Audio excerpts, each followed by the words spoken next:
सभी की उपस्थिति को प्रणाम करता हूं। आज का ये कार्यक्रम दरोगा जी के 41 वर्ष और 8 माह के लंबे कार्यकाल के उपलक्ष्य में है, जो कि बेदाग गुजरा दरोगा जी की सादगी को देखते हुए उनके ऊपर एक शेर से मैं अपना काव्य पाठ प्रारंभ कर रहा हूं। दरोगा जी के नजरे बस मैं कह रहा हूं कि हवा सा नीर सा या छाँव सा हूं।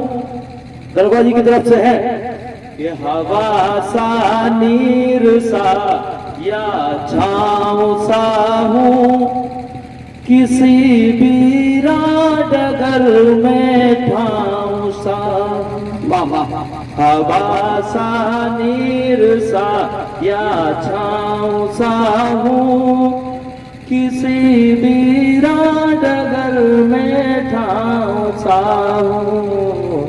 मैं बाहर से शहर सा दिख रहा हूं, मैं बाहर से शहर सा दिख रहा हूं, मगर अंदर से बिल्कुल गांव सा हूं, मगर अंदर से बिल्कुल गांव सा हूं। आप लोग इस तरह से शांति में बैठे हुए हैं जैसे सत्यनारायण स्वामी की कथा सुनने आए हैं। नहीं, तालियां बजाएंगे, बजाएंगे, हाँ बजाएंगे। नहीं बजाएंगे तो इन्हें हमें एक कहानी सुनानी पड़ेगी। हाँ।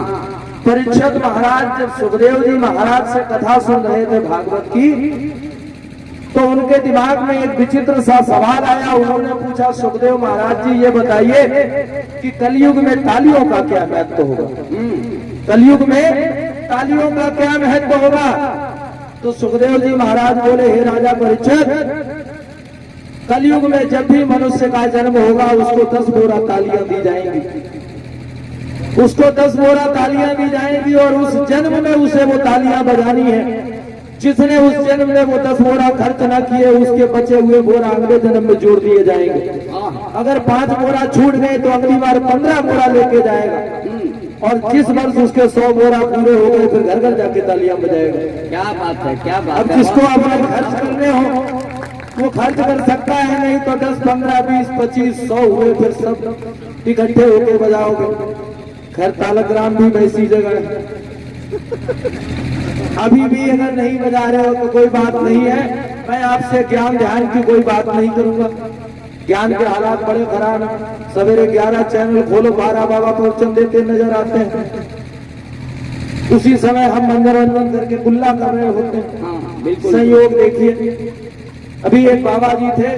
बाबा जी मैं प्रणाम करता हूँ आपकी उपस्थिति को। हमारे सब बहुत ज्ञानी बाबा जी हैं। तो वो जो बाबा जी थे उनको ज्ञान देने का नशा सवार था। सवेरे सवेरे किसी को ढूंढ रहे थे, कोई मिले तो हम ज्ञान दें, कोई मिले तो हम ज्ञान दें। नवदुर्गा का टाइम चल रहा था। शाम को बहन सीलू मिली, वो माता जी को दीपक दिखाने जा रही थी, दीपक वहां पे चढ़ाने जा रही थी। तो बाबा जी ने देखा कि ये बिटिया जा रही है, इससे हम कोई सवाल करें, और इसने जैसे ही कुछ कहा हम इसको ज्ञान दे डालेंगे। तो बाबा जी आए, बोले बेटा तुम्हें ये पता है ये दीपक में जो ज्योति है ये आती कहाँ है? बाबा जी सोच रहे, जैसे ही ये कहे कि हमें बताओ वैसे ही हम ज्ञान देना शुरू कर दें। अच्छा, वो भी ठहरी कवियत्री, इसने दीपक को मारा फूंक, बोले बाबा जी दे बताओ ये ज्योति जाती कहाँ है? वाह, क्या बात है बाबा। तो ज्ञान के हालात बड़े खराब है। मैं ज्ञान ध्यान की कोई बात नहीं करूंगा। अच्छा, कभी सम्मेलनों में एक और समस्या होती, पाकिस्तान की बड़ी बात होती, मैं शपथ पूर्वक घोषणा करता हूँ पाकिस्तान की कोई बात नहीं करूंगा। 2 कौड़ी की बात पे 1000 रुपए कविता गाय खराब करो। और क्या। एक कवि महोदय थे तो वो पढ़ रहे थे पाकिस्तान पे, उन्होंने पढ़ा कि जितने की रसोई में गैस जलाता है उतने के फूक मेरे बीड़ी फूक देते हैं। और भाग नीचे उतरे। जब नीचे उतरे तो उन्हें शायद तलब लगी होगी, आए बोले माचिस है? मैंने कहा है, बोले बीड़ी पिएंगे। तो हमने कहा ऊपर जो भुक्का मुक्का कर रहे थे वो तुम ही थे का? तो पाकिस्तान पे कोई कविता नहीं करूंगा, ज्ञान ध्यान पे कोई कविता नहीं करूंगा, मैं जो भी करूंगा वो बड़ी बात करूंगा। ये मैंने मंच पे हमारे आदरणीय मस्ताना जी से सीखा है, हमारे फूफा जी भी हैं ये, फूफाओं की आज हालत बहुत खराब है आजकल। फूफा जी भी हैं। तो मैं इन्होंने मुझे सिखाया कि जब भी करो बड़ी बात करो, किसी पीढ़ी बात ना करो। इनका एक संस्मरण याद आता है कि ये जा रहे थे, कुछ बच्चे खेल खेल रहे थे। बच्चों का एक छोटे पे बचपन पे एक खेल होता है कि कोई चीज देख रहे तो वो खेलते हमने खाई हमने खाई हमने खाई। तो वो बच्चे ऐसे ही खेल रहे थे। फूफा जी ने पूछा, बेटा कहाँ खेल रहे हो? बोले हम झुट्ठक मुट्ठक गूलर गूलर खा रहे हैं, हम झुट्ठल मुट्ठल गूलर गूलर खा रहे हैं। तो फूफा जी ने सबके दूसरी थप्पड़ दिया कि बेवकूफ हो, जब झुट्ठक ही मुट्ठक खा रहे हो तो गूलर गूलर खा रहे हो, पेड़ा पेड़ा खा। ठीक बात है भाई सोचो तो बड़ा सोचो, छोटा सोचने में क्या रखा है। तो एक शेर के माध्यम से एक शेर के माध्यम से मैं आपको जोड़ूंगा। इरशाद कि बिन हड्डियों की जीभ, बिन हड्डियों की जीभ निकलती बहुत है ये, बिन हड्डियों की जीभ निकलती बहुत है ये, कैची सी हर एक बात पे चलती बहुत है ये।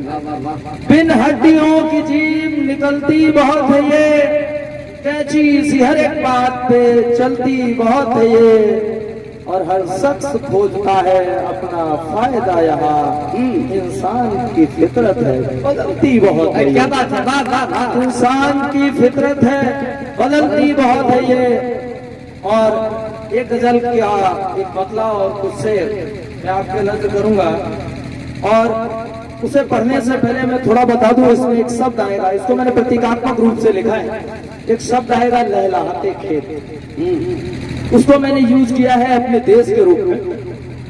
और एक शब्द आएगा झाड़ियां, उसको मैंने लिया है यहाँ पे उत्पन्न होने वाली बुराइयों और समस्याओं के प्रति।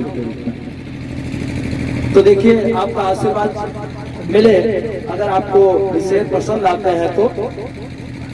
लहलहाते खेत में अब, लहलहाते खेत में अब झाड़ियां उगने लगी।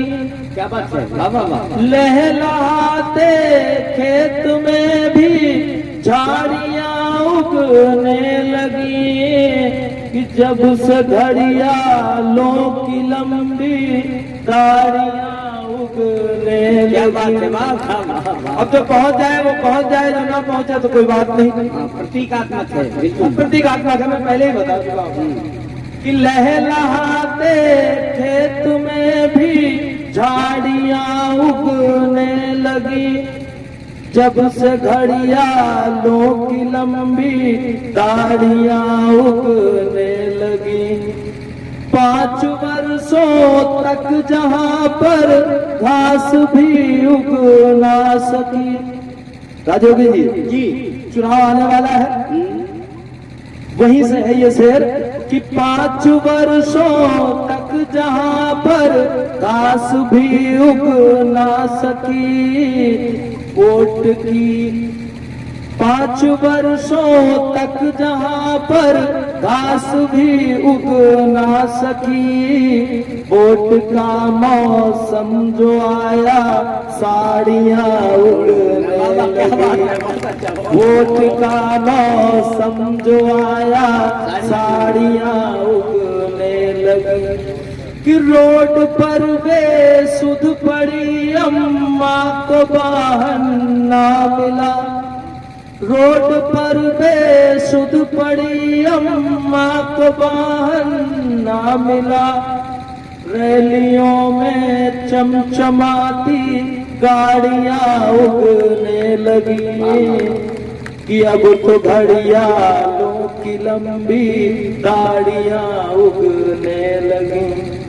नीर की एक बूंद के बिन मर रही जनता जहां, नीर की एक बूंद के बिन मर रही जनता जहां, उस धरा पर ही सुरा की खाड़ियां उगने लगी।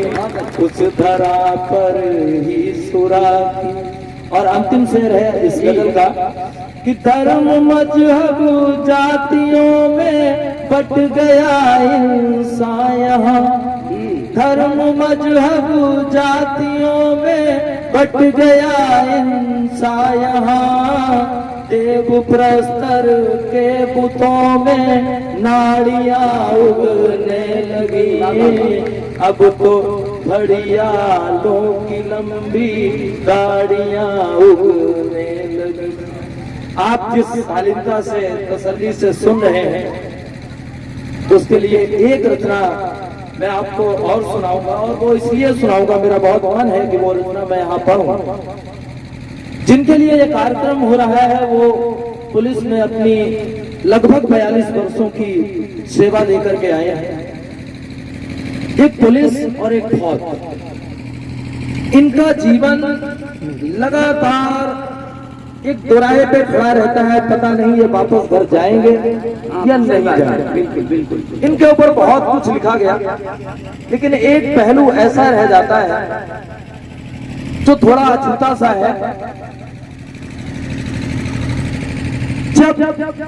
बहुत बड़ी बात है कि सर 42 वर्ष सेवा करके आए हैं, सकुशल घर पे आए हैं और बहुत बेदाग छवि से सेवा की है, नहीं तो बहुत सारे लोग तिरंगों में लिपट के घर आते हैं। सही बात है।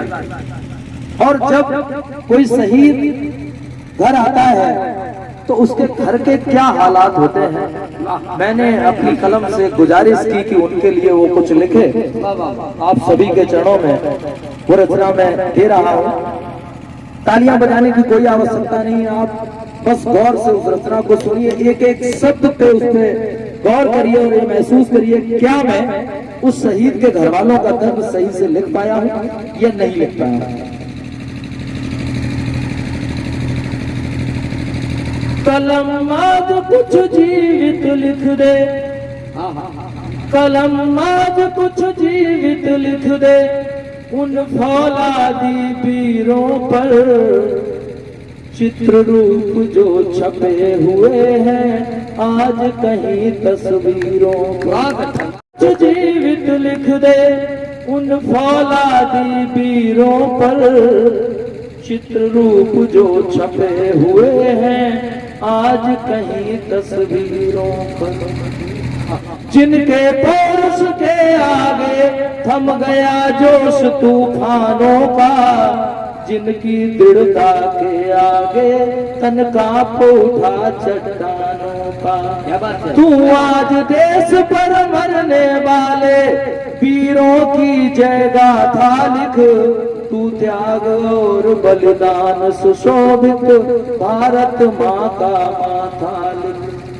लिख रुदन तड़पती दस खाती, यहाँ से एक एक पंक्ति संभालिया कि लिख रुदन तड़पती दस खाती बेहोश पड़ी विधवाओं का, लिख दर्द पुत्र की लाश लिए बेसुध बैठी अबलाओं का। क्या बात है। लिख दर्द पुत्र की लाश लिए बेसुध बैठी अबलाओं का। ऐ कलम समझ ले दर्द जरा उन गुमसुम खड़े पिताओं का। संचालक जी, माताएं बहनें तो रो रो के अपने दर्द को प्रदर्शित कर लेती हैं, लेकिन एक पिता इस दर्द से नहीं रोता कि अगर वो रो दिया तो पूरा परिवार टूट जाएगा, बिखर जाएगा। बिल्कुल बिल्कुल। ऐ कलम समझ ले दर्द जरा उन गुमसुम खड़े पिताओं का, क्या उनके सीने में धड़क रही ख्वाबों की विकट चिताओं। क्या बात है। उनके सीने में धड़क रही ख्वाबों की विकट चिताओं। क्या बात है। और देखा होगा कैसे बहना ने राखी वाली थाली को, कैसे घर खाने को दौड़ा होगा होली दिवाली। क्या बात है। दर्द है। कैसे घर खाने को दौड़ा होगा होली दिवाली को। और उन काली लंबी रातों में जब भी मुन्ना रोया होगा, उन काली लंबी रातों में जब भी मुन्ना रोया होगा, बस माँ जाने कैसे हालातों में फिर से सोया होगा।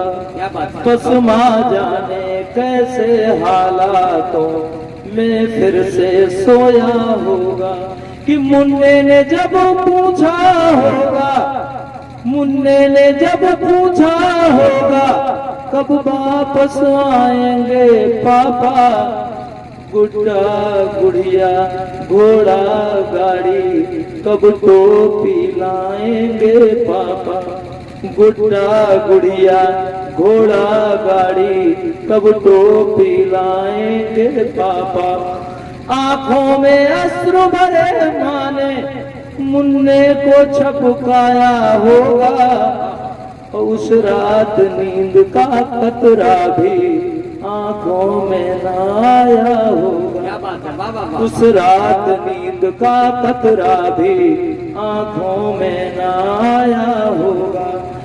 युग जी कि बेबस माँ ने सोचा होगा, कैसे समझाऊं मुन्ने को, वापस न आएंगे पापा, कैसे बतलाऊं मुन्ने को, वापस न आएंगे पापा, कैसे बतलाऊं मुन्ने को। ऐसे ही अमर बलिदानों से ये देश सुरक्षित है अब तक, है देव अमर बलिदानों की तुम गाथा गाओगे तब तक। तन मन धन जीवन न्यूछावर उन सूर सरीखे हीरों पर, और चित्र रूप जो छपे हुए हैं आज कहीं तस्वीरों पर, चित्र रूप जो छपे हुए हैं आज कहीं तस्वीरों पर। बहुत बहुत धन्यवाद आप सभी।